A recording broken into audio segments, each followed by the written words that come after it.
Olá, eu sou a Angel e sejam bem-vindos a esse canal de variedades, um canal eclético. Cada dia trarei para vocês aqui um tópico diferente, entre eles mito, lendas, casos criminais, cortes do canal Angel Black, contos de terror, enfim, uma imensidão de tópicos. Se você gosta desse tipo de trabalho, desse tipo de canal, se inscreve aí, deixa o gostei, compartilhe esse vídeo com mais pessoas que também gostam, ative as notificações do canal tocando o sininho na opção todas e sempre que eu postar algo novo aqui na plataforma você será notificado.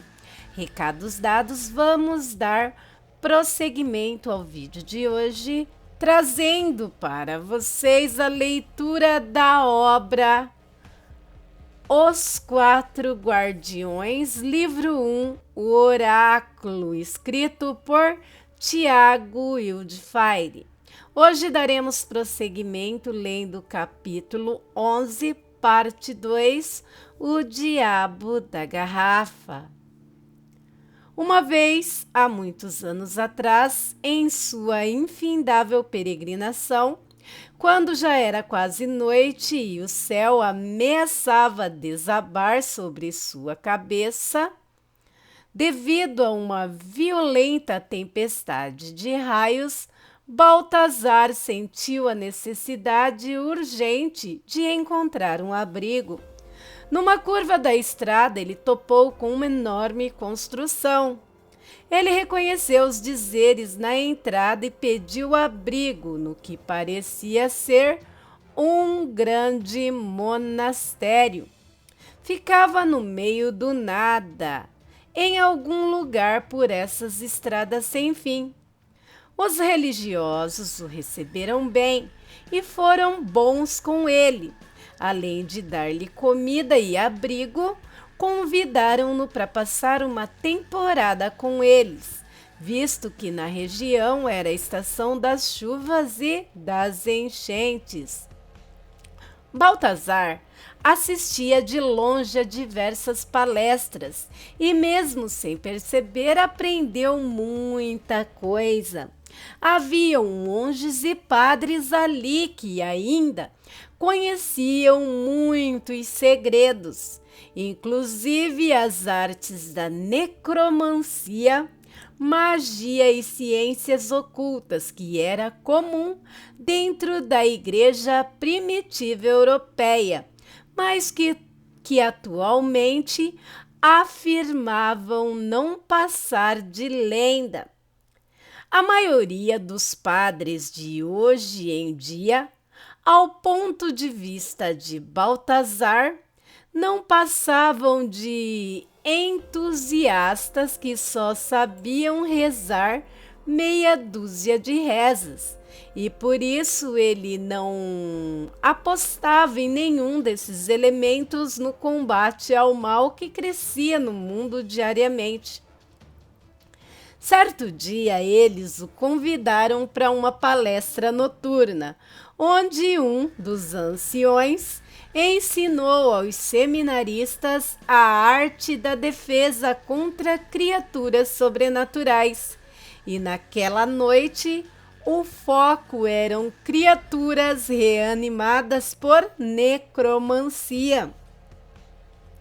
Para isso, ele pegou um antigo pergaminho amarelado e poído nas bordas e proferiu uma espécie de encantamento sobre um caixão de um antigo padre embalsamado que havia naquele estranho monastério. Com pancadas surdas, o padre morto rompeu a tampa do caixão e se levantou tremeluzente. Encarava todos com suas órbitas vazias e sua boca, cujos dentes estavam colados, exibia um sorriso estranho e zombeteiro sobre sua pele ressecada e repuxada. O que fora um homem outrora agora não passava de uma simples marionete do ancião. Em seguida, o ancião ordenou para andar, que o padre caminhasse em meio aos presentes E enquanto isso, fez um longo discurso e ensinou como as propriedades do sal grosso e da reza necessária para potencializar o efeito da substância. Então, apanhou um punhado de sal e fez um círculo ao redor de um jovem seminarista. Depois mandou que o cadáver quebrasse a cadeira onde o jovem estivera sentado. A criatura, com uma violência brutal e força sobre-humana, reduziu a cadeira a estilhaços e, em seguida, parou e virou o seu rosto esquelético em direção ao seu mestre. Mate aquele homem! E apontou para o jovem que estava dentro do círculo de sal. A criatura moveu a sua existência em direção ao rapaz que, de repente, começou a tremer aterrorizado. Não se mexa, não saia daí ou vai morrer, advertiu o ancião. O cadáver atacou o rapaz com um punho esquelético. Baltazar fechou os olhos para não ver a cena e, quando os abriu novamente, ficou sem entender. O cadáver estava parado com um punho a meio caminho do rosto do rapaz, como se algo tivesse retardado. Então ele tentou avançar e algo invisível realmente o retardou. Foi como se tivesse se chocado contra uma parede. Irmãos, como podem ver, este encantamento serve para criar uma barreira protetora, explicou o ancião com uma voz trêmula. O sal possui propriedades místicas que são intensificadas quando o mesmo é abençoado. Nesse caso, o rapaz estará protegido da criatura enquanto estiver dentro desse círculo. Então, ordenou para a criatura se afastar e mandou que o rapaz jogasse sal nela. Quando o cadáver foi atingido pela saraivada de sal, ele começou a se debater. Era como se estivessem lhe jogado brasas. E o mestre explicou que o sal grosso tinha efeito debilitante em criaturas que foram reanimadas através das forças sobrenaturais e também funcionava para afastar espíritos e quaisquer outros seres malignos. Por sorte, Baltazar havia aprendido e memorizado perfeitamente aquela reza. E por onde passava, nas casas onde as pessoas afirmavam ter encostos, fantasmas ou espíritos malignos, o beato espalhava pelos cantos pequenos potes contendo o sal bento. Ali, naquela situação terrível, Baltazar temia pela sua vida e a de seu companheiro. Ele então fez uma linha de uma parede a outra do estreito cômodo e continuou jogando sal no espaço entre ele e a criatura. O monstro tentava se esquivar do sal que havia no chão, porém, onde ele pisava, sua reação era como se pisasse em brasas ou espinhos, mas a sua obstinação era enorme e ele continuava a avançar. Baltazar encolheu-se em um canto e puxou para junto de si o carneiro. Então começou a murmurar uma reza e o cadáver continuou avançando. ocasionalmente desviando do sal que havia em seu caminho. Era certo afirmar que o sal era eficaz, mas ele ainda não poderia afirmar se a arma do monstro poderia atravessar a barreira protetora que ele havia criado.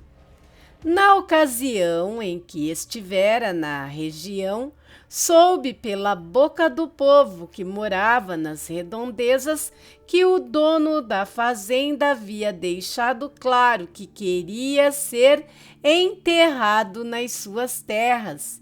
E ao que parece, sua vontade havia sido atendida. E ele tinha um forte palpite de que aquele ser hediondo que se aproximava lentamente era, sem dúvida alguma, o finado coronel.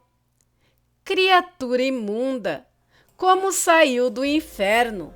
Resmungou e atirou mais alguns punhados de sal na direção do morto. Este parava, sacudia o sal das vestes e voltava a caminhar pesadamente. Finalmente a criatura chegou à barreira de sal. O coração de Baltazar acelerou e ele voltou a murmurar a reza que aprendera no monastério, na esperança de que o sal detivesse o morto. No momento em que o morto tentou cruzar a barreira de sal, um ruído estático o projetou para trás, fazendo-o cair. Com um terrível urro, vindo do fundo de sua garganta podre, a criatura começou a se debater, tentando se colocar de pé. Baltazar aproveitou para lançar o resto do sal que havia na lata sobre o morto, e este berrou mais alto, como se o sal o estivesse queimando. Baltazar pegou o carneiro no colo e tentou correr. No entanto, como se estivesse possuído pelo próprio Satã, o morto levantou-se com um salto e desferiu um golpe de machado, exatamente no meio do caminho de Baltazar, errando por pouco. Impedido de prosseguir em direção à porta, ele então voltou para dentro da barreira sem tirar os olhos da criatura. Então, um pensamento começou a lhe assombrar. A única saída seria entrar pelo buraco em que o Wade havia desaparecido e mergulhar naquele abismo de trevas que fedia a demônios. A criatura que agora tentava retirar o machado que ficara preso ao assoalho, deu a Baltazar a chance de mover-se em direção à pilha de quinquilharias que havia soterrado a sua fiel cruz e recuperá-la. Neste meio tempo, o cadáver que recuperara a sua arma voltou a caminhar em direção à barreira de sal.